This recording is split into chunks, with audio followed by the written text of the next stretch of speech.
نبی پاک علیہ السلام کا لقب حبیب اللہ ہے اور حضرت ابراہیم کا لقب خلیل اللہ ہے. What is the meaning of خلیل؟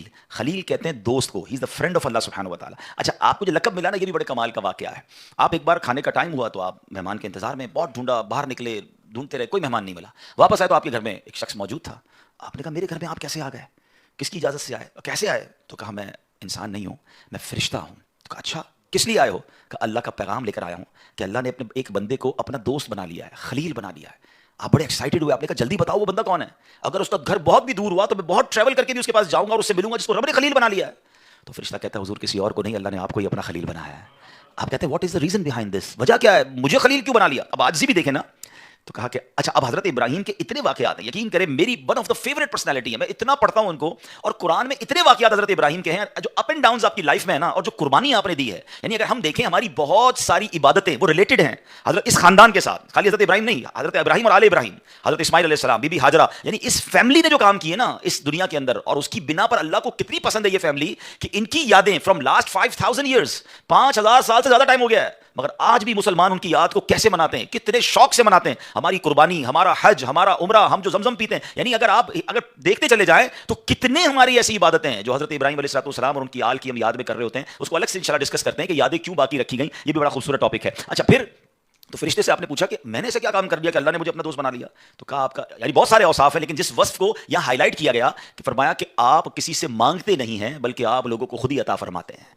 تو یہ بات بھی سیکھنے کو ملی کہ اللہ کو یہ ادا کتنی پسند ہے کہ بندہ کسی کے آگے سوال نہ کرے بلکہ کہتے ہیں نا دینے والا ہاتھ ہو، مانگنے والا ہاتھ وہ رب کو پسند نہیں ہے. کچھ لوگ انفارچونیٹلی تھوڑی سی پرابلم میں آتے ہیں، تھوڑے سے مسائل میں آتے ہیں تو فوراً جناب نکل پڑتے ہیں کہ کسی سے میں مدد لے لوں، کسی سے ہیلپ لے لوں. خودداری ہونی چاہیے.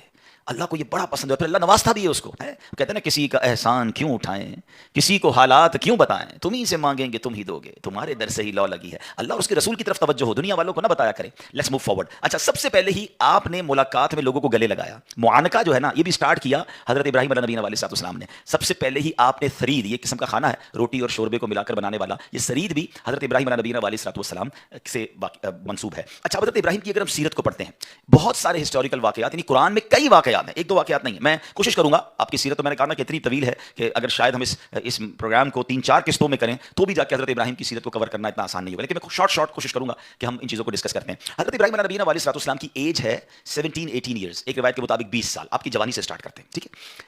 اچھا یہ بھی بتا دوں کہ حضرت ابراہیم علیہ السلام نے بہت طویل عمر پائی. ایک روایت کے مطابق 175 ایئرس اور ایک روایت کے مطابق 200 سال آپ اس دنیا میں رہے، ٹھیک ہے. اور ابھی ایج ہے 18-20 ایئرس. آپ ایک ایسے علاقے میں رہتے ہیں کہ جہاں لوگ بتوں کی پوجا کر رہے ہیں اور آپ اللہ وحدہ لا شریک کو اپنا رب مانتے ہیں. آپ بتوں کی طرف بالکل آپ کی نظر نہیں، التفات نہیں، توجہ نہیں. وہ لوگ بہت آپ کو کہتے ہیں کہ یار آپ بھی ہمارے ساتھ آیا کریں. آپ نے کہا نہیں، میں تمہارے بتوں کو برا سمجھتا ہوں، میں تو اللہ کی عبادت کرتا ہوں.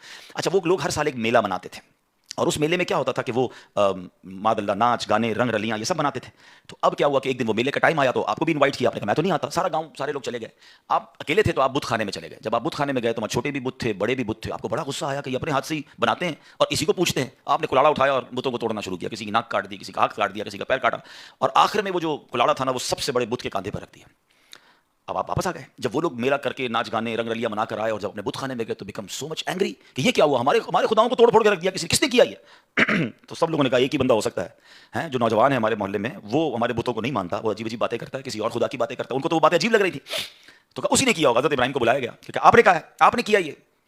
آپ نے کہا مجھ سے کیوں پوچھتے ہو، یہ تمہارا سب سے بڑا بت ہے، کلاڑا بھی اسی کے کاندھے پہ رکھا ہے، اسی سے پوچھ لو. Look at how beautiful demonstration. یعنی آپ نے ان لوگوں کو کتنا شاندار ایک پورا پریکٹیکل کر کے بتا دیا کہ جن کو پوچھتے ہو ان کو توڑ پھوڑ دیا کسی نے، اور سب سے بڑا خدا موجود ہے، اسی سے پوچھ لو تمہارا جو باطل خدا ہے. تو وہ لوگ کہتے ہیں یہ تو جواب نہیں دیتا، ہمارے خدا تو نہیں بتاتے کہ کس نے توڑا ہے، کس نے مارا ہے. اللہ اکبر. اب حضرت ابراہیم علیہ نبی علیہ السلام نے جو ان سے خوبصورت ڈیبیٹ کی نا، یہ ایکچولی ایک مناظرہ بھی تھا، ایک ڈیمونسٹریشن بھی تھا، ایک نیکی کی دعوت بھی تھی. اب آپ نے جو جملے کہہ ذرا سنیے گا، قرآن میں یہ موجود ہے. آپ فرماتے قال افتعبدون من دون اللہ، فرمایا تو کیا اللہ کے سوا ایسوں کو پوچھتے ہو ما لا ينفعكم شيئا ولا يضركم، جو نہ تمہیں نفع دے سکتے ہیں نہ نقصان دے سکتے ہیں، اپنے آپ کو بھی مرنے سے نہیں بچا سکتے. اف لکم، تف ہے تم پر، ولما تعبدون من دون اللہ، اللہ کے سوا کسی اور کو پوچھتے ہو. افلا تعقلون، تمہیں عقل نہیں ہے. Look at how beautiful words. اگر ہدایت والے دل ہوتے تو سمجھ جاتے کہ ہم کر کیا رہے ہیں، مگر اگر کہتے ہیں نا دلوں پر مہر ہو تو بہت سامنے کی بات بھی سمجھ نہیں آتی. اور آج بھی ایسا ہے. کچھ لوگوں کو آپ قرآن سنا دیں، حدیث سنا دیں، ان کو بزرگان دین کے اقوال سنا دیں، لیکن نہیں ماننا تو نہیں ماننا.